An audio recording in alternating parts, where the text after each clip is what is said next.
Engkau gembala yang baik, kau menuntun hidupku dan bawaku ke air tenang, menyegarkan jiwaku. Kita sambut firman penggembalaan untuk ibadah. Doa penyembahan dari Kolose pasal yang ketiga ayat yang ke-14. Kolose pasal yang ketiga ayat yang ke-15 maksud saya. Kolose 3 ayat yang ke-15. Demikian firman Tuhan. Ya. Hendaklah damai sejahtera Kristus memerintah dalam hatimu. Ya. Karena untuk itulah kamu telah dipanggil menjadi satu tubuh dan bersyukurlah. Dan bersyukurlah. Hendaklah damai sejahtera Kristus memerintah dalam hati kita masing-masing. Hendaklah damai sejahtera Kristus memerintah di dalam hati kita masing-masing. Puji Tuhan. Mengapa harus demikian? Sebab tinggal sedikit waktu lagi di mana meterai yang kedua akan dibuka dan waktunya sudah di ambang pintu. Mengapa harus demikian? Sebab tinggal sedikit waktu lagi di mana meterai yang kedua akan dibuka dan waktunya sudah di ambang pintu. Wahyu 6 ayat 3 sampai 4. Wahyu pasal yang ke-6.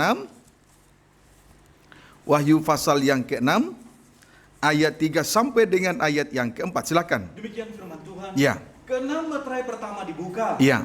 Dan ketika anak domba itu membuka meterai yang kedua, Ya. aku mendengar makhluk yang kedua berkata, Terus mari. Dan majulah seekor kuda lain, Ya. seekor kuda merah padam. Ya. Dan orang yang menungganginya dikaruniakan kuasa untuk mengambil damai sejahtera dari atas bumi. Terus Sehingga mereka saling membunuh dan kepadanya dikaruniakan sebilah pedang yang besar. puji Tuhan. Ketika meterai yang kedua dibuka, maka majulah atau tampillah kuda merah padam. Ketika meterai yang kedua dibuka, maka majulah atau tampillah kuda merah padam. Puji Tuhan. Tujuannya untuk mengambil damai sejahtera dari atas bumi ini. Tujuannya untuk mengambil damai sejahtera dari atas bumi ini. Puji Tuhan. Kemudian tanda damai sejahtera diambil dari atas bumi. Tanda damai sejahtera itu diambil dari atas bumi ini. Puji Tuhan. Pedang akan melintas di dalam negeri. Pedang akan melintas di dalam negeri. Dengan lain kata, antara seorang dengan yang lain. Akan mengangkat pedangnya. Sehingga antara yang satu dengan yang lain saling membunuh. Pertumpahan darah tidak terhindarkan lagi. Karena amarah yang digambarkan dengan merah padam. Pada saat itu, setiap tempat akan terlihat ceceran darah. Dan setiap tempat akan terlihat warna merah padam. Amin, saudaraku. Puji Tuhan, ini harus diperhatikan dengan sungguh-sungguh. Jangan kita merasa bahwa sekarang ini tidak ada apa-apa. Tetapi sekali kelak waktunya akan tiba. Bahwa meterai yang kedua akan dibuka. Maka pada saat itulah tampil kuda merah padam. Untuk mengambil damai sejahtera di atas muka bumi ini. Maka kalau Tuhan berkata, hendaklah damai sejahtera Kristus memerintah di dalam hati kamu masing-masing. Dan biarlah itu nyata. Sebab tiba waktunya nanti meterai yang kedua akan dibuka. Maka akan muncul kuda merah padam untuk mengambil damai sejahtera. Ini harus diperhatikan dengan sungguh-sungguh. Biarlah kiranya damai sejahtera Kristus memerintah di dalam hati kita masing-masing. Mari kita mengesampingkan segala egosentris, harga diri, kebenaran diri sendiri, termasuk berhala-berhala di atas muka bumi ini. Puji Tuhan, kiranya dapat dipahami dengan baik. Sekarang kita akan melihat Pengkhotbah 3 ayat 1. Pengkhotbah 3 ayat 1. Mau menyingkir dari kebenaran diri sendiri? Puji Tuhan. Pengkhotbah 3 ayat 1 terlebih dahulu, silakan. Demikian firman Tuhan. Ya. Untuk segala sesuatu Ya. ada waktunya. Puji Tuhan. Terus? Untuk segala sesuatu ada masanya. Ya. Untuk apapun di bawah langit ada waktunya. Puji Tuhan. Untuk segala sesuatu ada masanya. Untuk apapun di bawah langit ada waktunya. Sebab Tuhan yang mengatakannya. Amin, saudaraku. Jangan kita menjadi bodoh. Seperti yang tertulis di dalam suratan Petrus.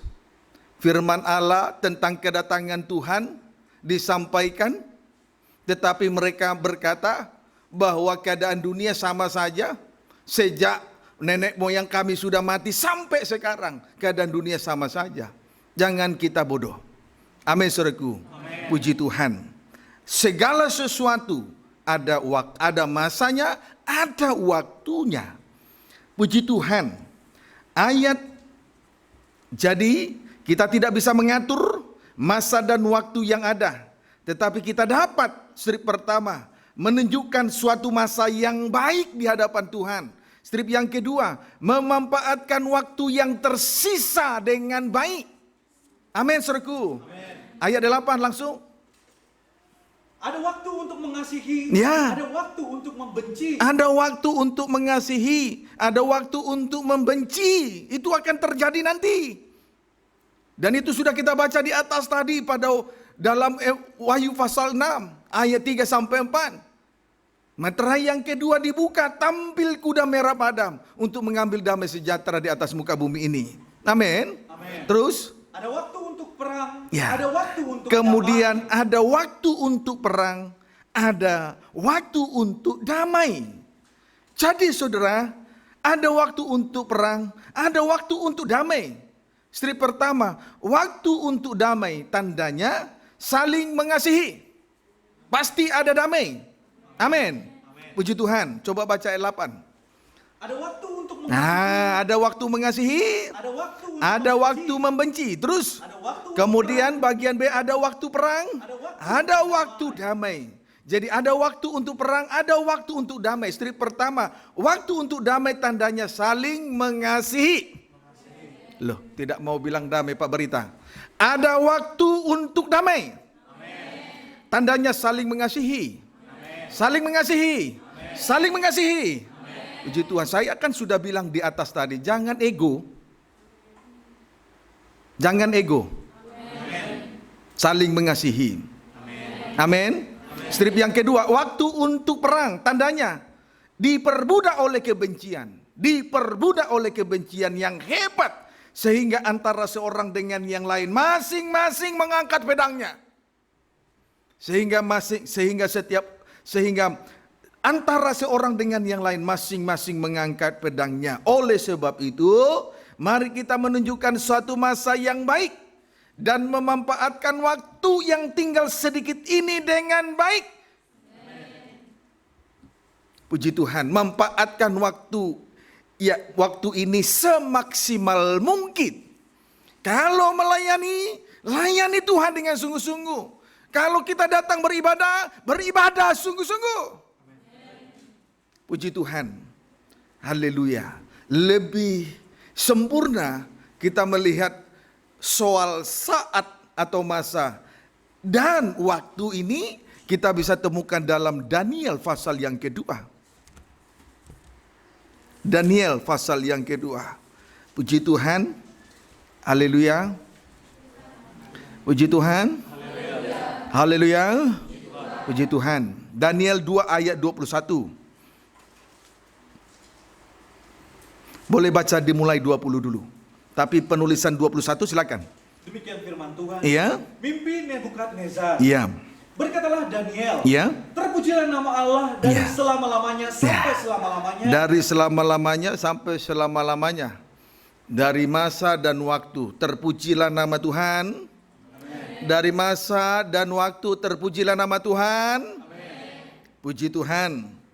Lalu ayat 21, boleh tulis tadi 20, sekarang 21, terus. Dia mengubah saat dan waktu. Ya. Dia memecat raja dan mengangkat raja. Terus. Dia memberi hikmat kepada orang bijaksana Ya. dan pengetahuan kepada orang yang berpengertian. Puji Tuhan. Secara khusus pada ayat 21 ini secara khusus ada 3 hal pekerjaan Tuhan yang tidak dapat dikerjakan oleh manusia.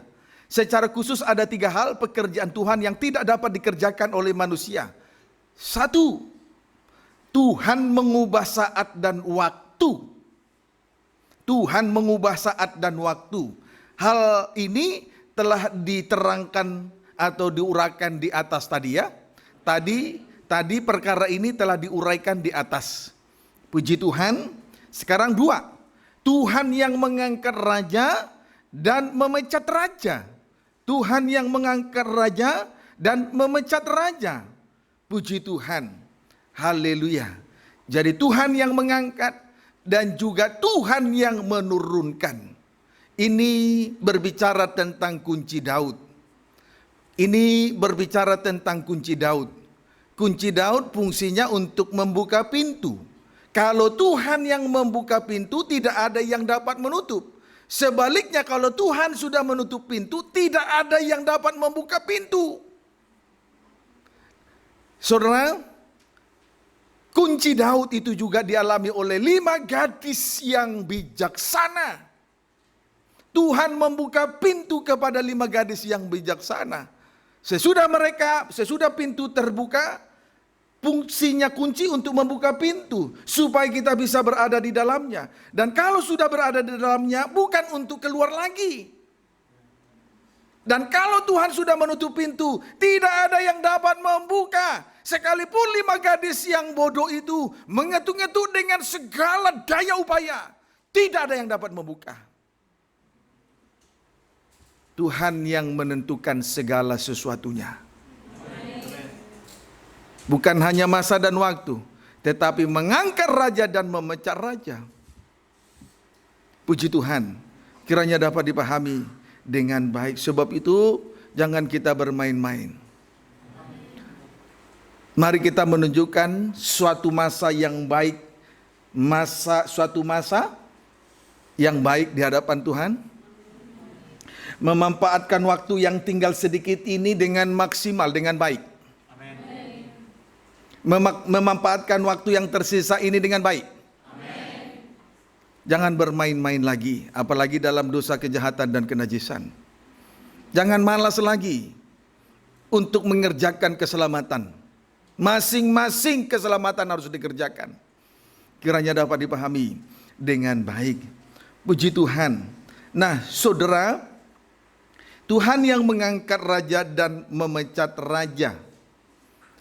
Itu tertulis dengan jelas di dalam Wahyu pasal yang ke-5 ayat 9 sampai dengan ayat 10. Puji Tuhan. Sebab di sana dikatakan bahwa darah anak domba berkuasa untuk membeli setiap orang dari tiap-tiap suku, kaum, bahasa dan bangsa. Selanjutnya, ia membuat mereka menjadi satu kerajaan dan menjadi imam-imam bagi Allah. Tujuannya supaya mereka memerintah sebagai raja di bumi. Raja adalah satu dari 3 pemimpin yang diurapi oleh Tuhan. Amin, saudaraku. Raja adalah satu dari 3 pemimpin dalam perjanjian lama yang diurapi oleh Tuhan. Ada 3 pemimpin dalam perjanjian lama yang diurapi oleh Tuhan. Raja, imam-imam, dan nabi. Jadi raja adalah satu dari 3 pemimpin yang diurapi. Jadi jadi Tuhan yang mengangkat raja dan memecat raja. Ini terkait dengan darah anak domba Allah. Dia tersembelih, darahnya tercurah atas kita, menebus kehidupan dari tiap-tiap suku, kaum, bahasa dan bangsa. Selanjutnya membuat mereka menjadi satu kerajaan dan imam-imam bagi Allah. Tujuannya untuk memerintah sebagai raja di bumi. Puji Tuhan. Haleluya. Jadi Tuhan yang mengangkat, Tuhan yang menurunkan. Itu terkait dengan kunci Daud. Tetapi itu juga merupakan berbicara tentang darah anak domba. Puji Tuhan. Mari kita menghargai korban Kristus. Menjunjung tinggi korban Kristus dalam setiap perkara. Puji Tuhan. Kiranya dapat dipahami dengan baik. 3. Tuhan memberi hikmat. 3A, Tuhan memberi hikmat kepada orang bijaksana. 3B, Tuhan memberi pengetahuan kepada orang yang berpengertian. Puji Tuhan. Singkatnya, orang bijaksana penuh dengan hikmat. Singkatnya, orang bijaksana penuh dengan hikmat. Kemudian orang yang berpengertian penuh dengan pengetahuan. Puji Tuhan. Haleluya. Kiranya dapat dipahami dengan baik. Jadilah suatu kehidupan yang bijaksana. Biarlah kiranya kita semua menjadi kehidupan yang berpengertian. Karena orang yang bijaksana penuh dengan hikmat, orang yang berpengertian penuh dengan pengetahuan. Bijaksana kita untuk datang beribadah dan melayani Tuhan. Mari kita berpengertian di dalam hal beribadah dan melayani. Jangan kita melayani bodoh. Jangan kita datang beribadah salah-salahan. Kiranya dapat dipahami dengan baik. Amin, saudara. Amin. Puji Tuhan. Ayat 22. Lebih jauh kita lihat ayat 22. Dialah yang menyingkapkan hal-hal yang tidak terduga. Menyingkapkan rahasia. Terus? Dia tahu apa yang ada di dalam gelap. Ya. Dan terang ada padanya. Ya. Puji Tuhan. Haleluya. Kesimpulan dari semuanya itu ialah, dialah yang menyingkapkan hal-hal yang tak terduga dan yang tersembunyi. Dengan lain kata, hanya Kristus yang dapat menyingkapkan rahasia firman Allah. Amin. Tidak ada seorang pun yang dapat membukakan rahasia firman dari dalam dirinya sendiri, baik yang di langit, di bumi, dan yang di bawah bumi. Hanya Kristus yang dapat menyingkapkan rahasia firman Allah. Sehingga dia tahu apa yang ada di dalam gelap, yaitu dosa yang terselubung. Dia dapat lihat semua itu. Tidak ada yang dapat bisa menyembunyikan dosanya, sekalipun di tempat yang paling gelap sekali. Puji Tuhan. Sebab jikalau terjadi pembukaan rahasia firman Tuhan, maka segala yang terkandung di dalam hati semua akan tersingkap.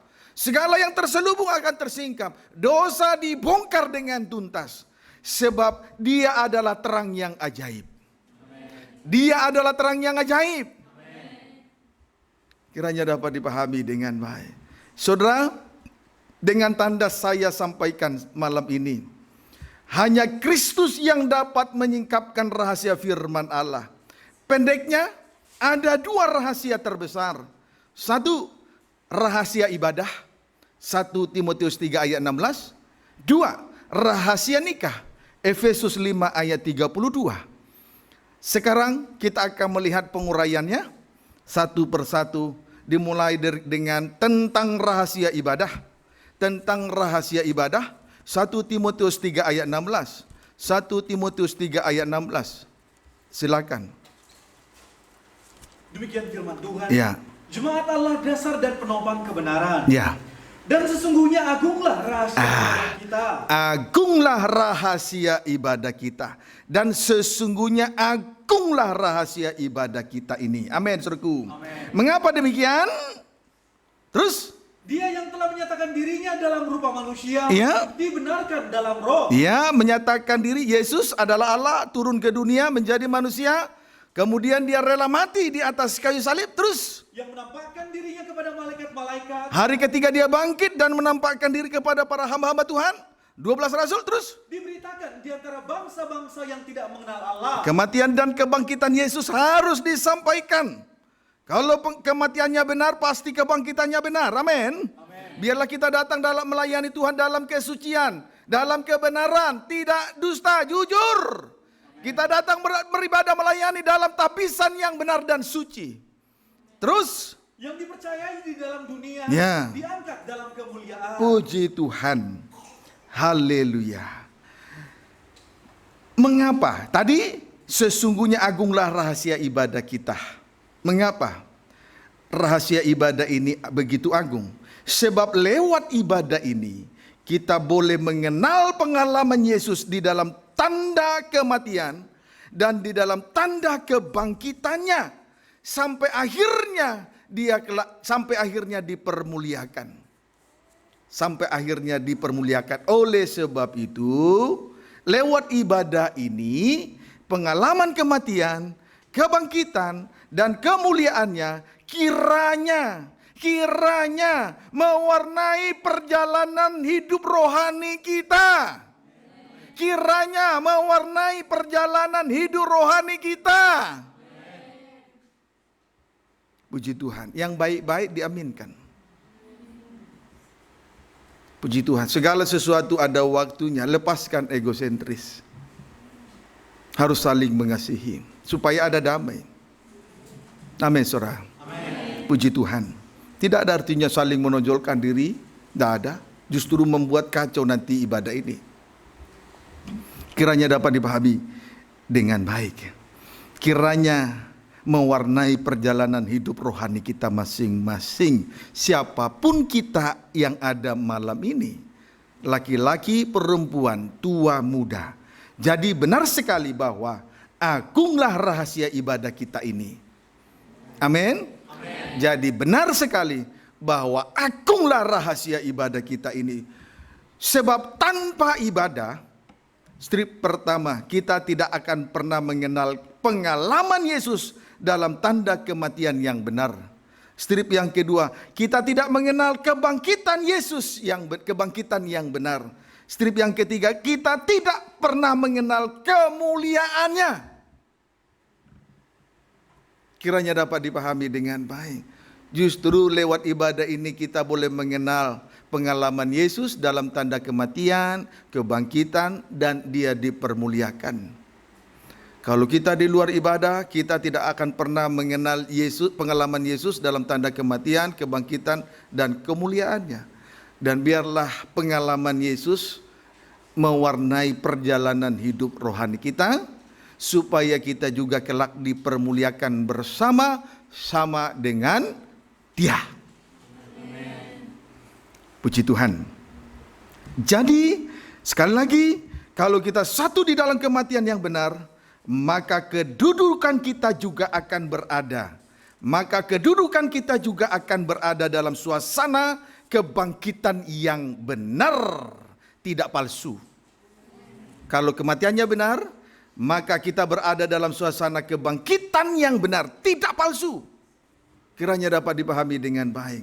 Dan kalau kita bertekun di dalamnya, kelak kita juga akan dipermuliakan bersama-sama dengan Dia.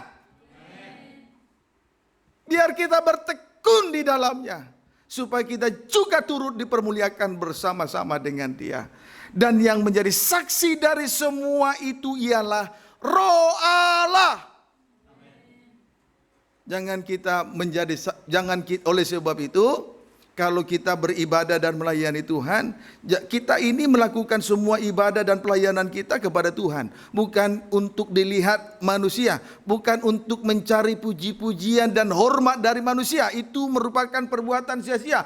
Tetapi dari apa yang kita kerjakan di tengah ibadah dan pelayanan yang Tuhan percayakan ini, kita datang melayani pekerjaan Tuhan, saksinya adalah Roh Allah. Kiranya dapat dipahami dengan baik. Sebab itu belajar untuk jujur. Belajar untuk jujur ya. Puji Tuhan. Dalam ibadah. Supaya benar-benar nanti agunglah rahasia ibadah. Sekarang tentang rahasia nikah. Tentang rahasia nikah. Efesus 5 ayat 32. Efesus 5 ayat 32. Puji Tuhan. Efesus 5 ayat 32. Baca. Demikian firman Tuhan. Ya. Rahasia ini besar, ya. Tetapi yang aku maksudkan ialah hubungan Kristus dan jemaat. Hubungan nikah. Puji Tuhan, rahasia ini besar, tetapi yang dimaksud oleh Rasul Paulus ialah hubungan Kristus dan jemaat. Itu adalah hubungan nikah suci. Amin. Hubungan Kristus dan jemaat adalah hubungan nikah suci. Itu merupakan hubungan nikah suci. Jadi inilah rahasia yang terbesar. Satu dari dua rahasia yang terbesar adalah hubungan nikah suci. Mari kita menyimak tentang nikah suci lebih jauh lagi.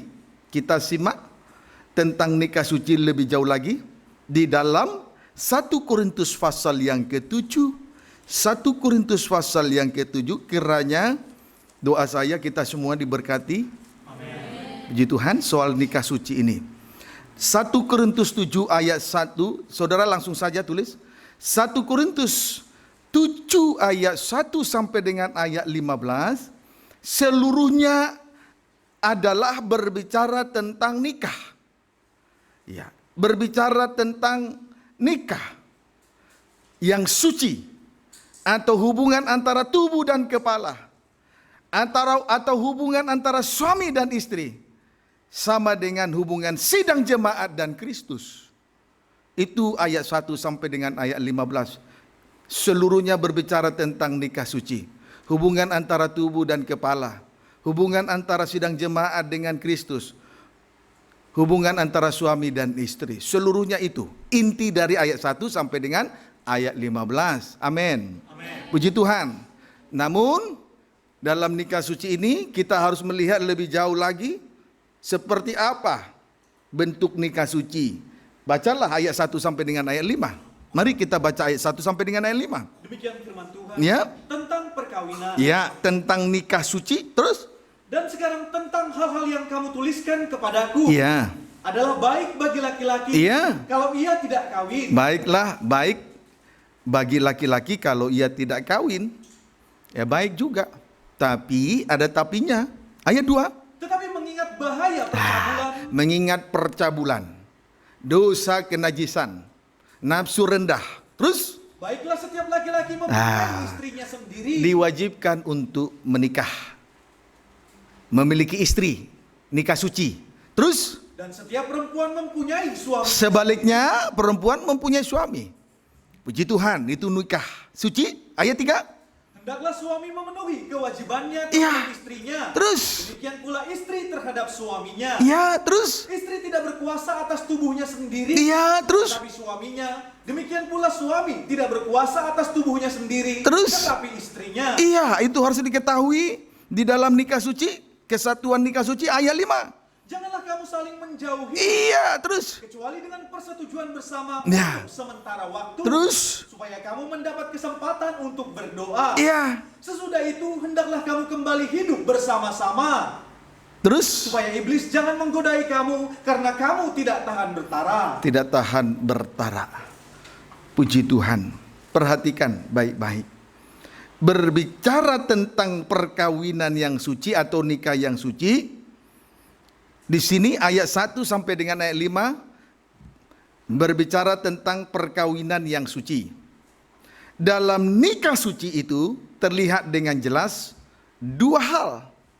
Dari apa yang sudah dibaca terlihat dua hal. Satu, di dalam nikah suci tidak ada percabulan, sama dengan lepas dari dosa kenajisan. Lepas dari dosa kenajisan. Puji Tuhan. Haleluya. Jadi Tuhan itu maha tahu. Tuhan itu maha mengerti. Itu sebabnya Rasul Paulus mengatakan dengan tandas, sebab kamu tidak tahan bertara. Puji Tuhan, tidak tahan bertara. Tidak tahan untuk berdiam diri tanpa pasangan hidup. Puji Tuhan. Jadi Tuhan izinkan. Itulah sebabnya kita patut bersyukur. Lewat pengajaran mempelai kita mengerti tentang nikah suci. Amin. Kalau berbicara tentang mempelai itu berbicara tentang kesatuan dalam nikah suci. Mari kita masing-masing menghormati hubungan kita dengan Tuhan. Amin.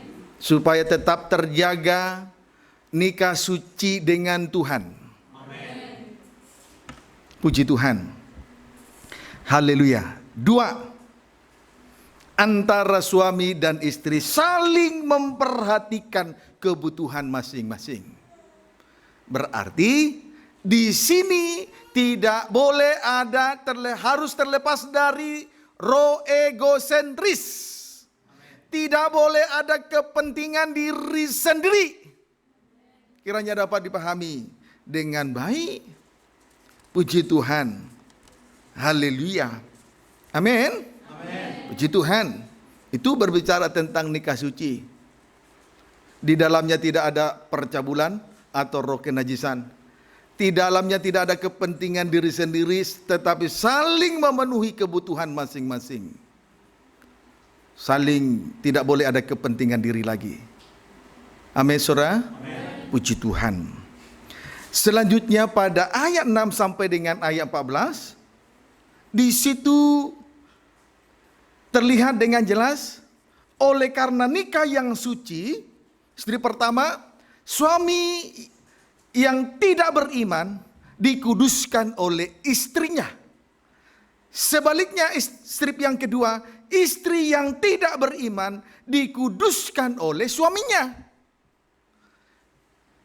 Jadi masing-masing dalam nikah itu punya tanggung jawab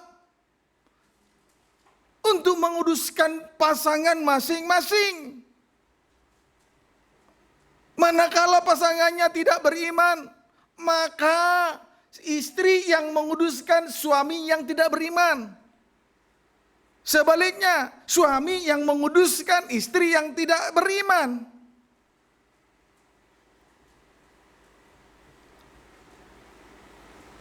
Amin. Puji Tuhan. Itu kalau kita berbicara tentang soal kesatuan dalam nikah yang suci, kiranya dapat dipahami dengan baik. Jadi betul-betul agunglah rahasia nikah, hubungan antara sidang jemaat dan Kristus, tubuh dan kepala, begitu agung. Puji Tuhan. Haleluya. Saudara, itu ayat 14. Sekarang kita lihat ayat yang terakhir itu 15 dan 16. Tapi cukup baca ayat 15, itu ayat terakhir pada perikop ini. Baca. Tetapi kalau orang tidak beriman itu mau bercerai, Iya. biarlah ia bercerai. Sebetulnya tidak boleh. Baca saja terus. Dalam hal yang demikian saudara atau saudari tidak terikat. Iya, tetapi Allah memanggil kamu. lihat, tetapi ada tetapinya. Allah memanggil kamu, saya dan saudara. Terus. Untuk hidup dalam Iya. sejahtera. Tetapi Allah memanggil kita untuk hidup dalam damai sejahtera. Berarti dengan lain kata berarti dengan lain kata Tuhan tidak menghendaki perceraian, tetapi Tuhan menghendaki atau mendambakan kesatuan atau keutuhan dari nikah yang suci. Kiranya dapat dipahami dengan baik. Sebab ayat 15b mengatakan, Allah memanggil kamu untuk hidup dalam damai sejahtera. Biarlah kiranya damai sejahtera Kristus memerintah di dalam hati kita, sehingga tetap terjaga kesatuan dan keutuhan dalam nikah yang suci. Puji Tuhan. Jadi biar bagaimanapun tidak diizinkan hal perceraian terjadi. Jangan ayat firman dipelintir-pelintir dan diambil sepotong-sepotong, dipenggal-penggal. Wujudnya tidak nyata. Harus ayat itu harus dilihat dari secara keseluruhan. Kiranya dapat dipahami dengan baik. Selanjutnya kita akan melihat nikah yang lebih besar. Kesatuan atau nikah yang lebih besar. 1 Korintus 14. Tadi 1 Korintus 7. Sekarang 1 Korintus 14. Berarti nikah yang lebih besar ini dikali 2. 2 kali 7 adalah 14. Susunan pasal dan ayat yang ada di dalam Alkitab itu bukan suatu kebetulan, tetapi Tuhan menyusunnya sedemikian rupa. Sama seperti anatomi atau tubuh manusia, raga manusia disusun demikian rupa. Sehingga sekalipun anggotanya banyak tetapi merupakan satu kesatuan. Dan saling membutuhkan, saling terkait dan saling membutuhkan satu dengan yang lain. Kalau nikah yang suci hubungan antara suami dan istri, laki-laki perempuan, itu tertulis dalam 1 Korintus 7. Tetapi nikah yang lebih besar ditulis pada 1 Korintus 14 dikali 2. Lebih besar. Amin. Puji Tuhan. Bacalah 1 Korintus, tulis terlebih dahulu. Kita akan melihat nikah yang lebih besar dalam 1 Korintus 14. Itu tertulis dalam 1 Korintus 14 ayat 26 sampai dengan ayat 40. 1 Korintus 14 ayat 26 sampai dengan ayat 40. Ini berbicara tentang ibadah dalam jemaat. Berbicara tentang ibadah dalam jemaat sama dengan nikah yang lebih besar. Jadi nikah itu, saudaraku, nikah dimulai dari hubungan suami dan istri. Nikah yang lebih besar itu berada dalam anggota sidang jemaat dalam penggembalaan ini. Amin. Itu nikah yang lebih besar. Nikah yang terkecil, suami dan istri dalam rumah tangga. Nikah yang lebih besar yaitu dalam penggembalaan, dalam rumah tangga, dalam penggembalaan. Puji Tuhan, banyak anggota tetapi satu. Puji Tuhan. Haleluya. Jadi itu nikah yang lebih besar. Sidang jemaat dalam penggembalaan itu nikah yang lebih besar. Hubungan antara sidang jemaat dalam satu penggembalaan itu nikah yang lebih besar. Amin. Puji Tuhan. Ayat 26 baca. Peraturan dalam pertemuan jemaat. Puji Tuhan. Ini nikah yang lebih besar. Puji Tuhan. Amin. Haleluya. Puji Tuhan. Haleluya. Ayat 26 terus. Jadi bagaimana sekarang saudara-saudara? Iya. Bila mana kamu berkumpul, Iya. hendaklah tiap-tiap orang mempersembahkan sesuatu. Terus. Yang seorang mazmur. Yang lain pengajaran. Yang lain ada nyanyian pujian, ada pengajaran, terus. Atau penyataan Allah. Sama dengan penyataan Allah. Atau karunia bahasa roh. Itu juga disebut karunia bahasa roh, terus. Atau karunia untuk menafsirkan. Karunia menafsirkan bahasa roh, terus. Tetapi semuanya itu harus dipergunakan untuk membangun. Semuanya itu dipergunakan untuk membangun. Amin, saudaraku. Puji Tuhan. Haleluya. Saudaraku, peraturan dalam perkumpulan jemaat pada saat mempersembahkan sesuatu harus berjalan dengan tertib. Berarti mengikuti peraturan-peraturan dalam pertemuan-pertemuan ibadat tersebut. Amin. Puji Tuhan. Memang dalam pertemuan ibadah itu hendaklah tiap-tiap orang mempersembahkan sesuatu. Strip pertama yang seorang mazmur atau nyanyian pujian kepada Tuhan. Strip yang kedua, yang lain pengajaran, sama dengan penyataan Allah, sama dengan karunia bahasa roh, sama dengan karunia menafsirkan bahasa roh. Tetapi perlu untuk diketahui, semuanya itu dipergunakan untuk membangun, saling membangun satu dengan yang lain. Amin, saudaraku. Berarti mempersembahkan persembahannya harus sesuai dengan peraturan-peraturan yang ada dalam sidang jemaat, supaya semuanya berjalan dengan tertib. Puji Tuhan, kiranya dapat dipahami dengan baik. Maka kita juga datang melayani Tuhan harus dengan mengikuti peraturan yang ada. Jangan kita melayani sesuai dengan maunya sendiri, tidak bisa diatur, tidak mau mengikuti aturan yang ada. Itu tidak boleh.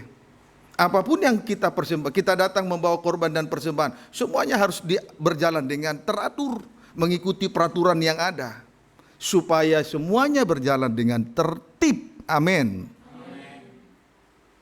Puji Tuhan. Sadarlah akan hal itu. Saya sadar-sadarnya. Perhatikan soal nikah yang keutuhan dari nikah yang suci. Sadarlah. Tak boleh lagi egois. Puji Tuhan. Haleluya. Ayat 32 sampai 33. Demikian firman Tuhan. Ya, disingkat saja. Terus? Karunia nabi takluk kepada nabi. Ya, sampai akhirnya yang terakhir. Karunia nabi takluk kepada nabi-nabi. Amin, saudaraku. Amin. Karunia nabi takluk kepada nabi-nabi. Puji Tuhan. Saudara, pelayan-pelayan Tuhan yang sudah, perhatikan semua ke sini. Perhatikan sini. Pelayan-pelayan Tuhan yang sudah menerima karunia-karunia, ikuti aturan. Jangan saudara merasa dibutuhkan. Kalau kita datang melayani, jangan pernah merasa dibutuhkan. Jangan pernah merasa dibutuhkan. Tapi kita melayani Tuhan harus sesuai dengan harus sesuai dengan peraturan-peraturan yang ada. Itu sebabnya karunia nabi harus tunduk takluk kepada nabi yang ada. Puji Tuhan. Haleluya. Jadi saudara, jangan pernah berpikir saya ini gila hormat. Amin, saudara.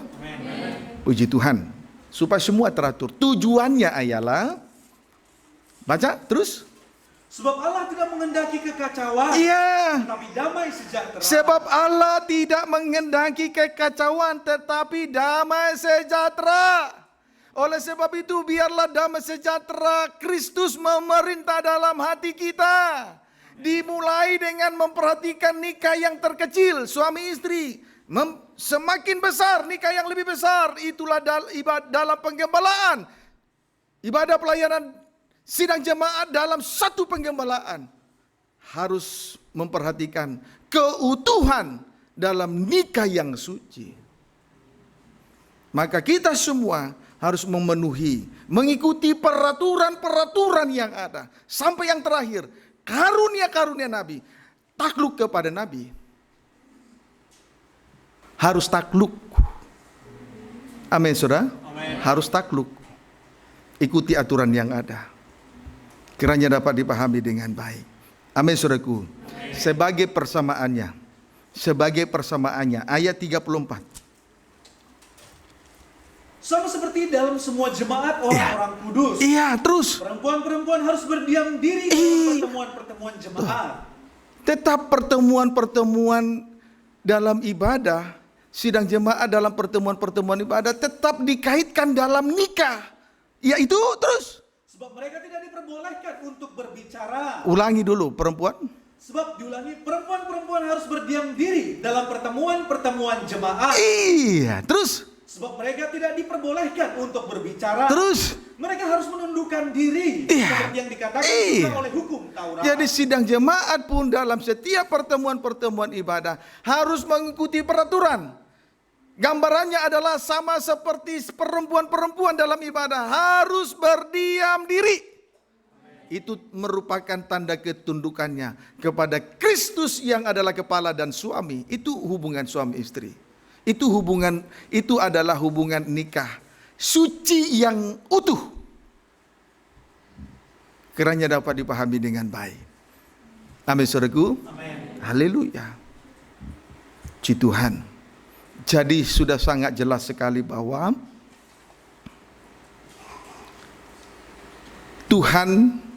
hanya Tuhan saja yang dapat menyingkapkan segala rahasia yang tersembunyi sekalipun, sebab Dia adalah terang yang ajaib. Puji Tuhan. Haleluya. Amin, saudaraku. Biarlah kiranya damai sejahtera Kristus memerintah di dalam hati kita masing-masing. Puji Tuhan. Dimulai dalam nikah yang terkecil, suami istri, nikah yang lebih besar, sidang jemaat dalam penggembalaan. Semuanya supaya menjadi satu kesatuan yang utuh dalam nikah suci yang utuh. Harus tetap mengikuti peraturan yang ada. Puji Tuhan. Ayo. 3 hal yang dikerjakan oleh Tuhan secara khusus yang tidak dapat dikerjakan oleh manusia. Salah satunya, Tuhan dapat mengatur masa, saat, dan waktunya. Sementara kita hanya bisa menunjukkan masa dan saat yang baik. Suatu masa bisa kita tunjukkan, tampilkan diri kita dalam satu masa yang baik. Kemudian kita hanya bisa memanfaatkan waktu yang tersisa ini juga dengan baik. Di atas semuanya itu, hanya Tuhan yang dapat menyingkapkan rahasianya untuk menyingkapkan segala yang terselubung. Amin. Puji Tuhan. Hendaklah damai sejahtera Kristus memerintah dalam hati kita masing-masing. Mari kita belajar untuk mempertahankan keutuhan dalam nikah suci, yang terkecil nikah rumah tangga suami istri, yang terbesar sidang jemaat dalam satu penggembalaan ini, sampai nanti keluar dalam penggembalaan ini. Amin, saudara. Mazmur 72